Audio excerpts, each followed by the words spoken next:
Amo na yung igamit karon nga ano, pampaaso kay gamit lang nako kay namay nabasa og tubig nya ang katunga niya wala nabasa. So gigamit nako ang kadtong kuan sa tray sa itlog.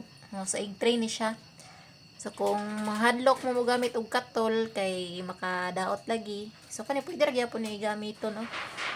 Kung may mga egg tray diha nga wa na gamit, pwede niyo na paso-aso din siyang sulod sa balay pero bantayanan lagid siya kay paspas man siya malanay niya in case og kanang matagak pod na siya or madikit sa kahoy or sa mga tela delikado sa sunog so bantayan lang gid siya. So kani ako rin butang na rin dapita sa kuan dol sa tiles kay in case matagak so okay ra siya do.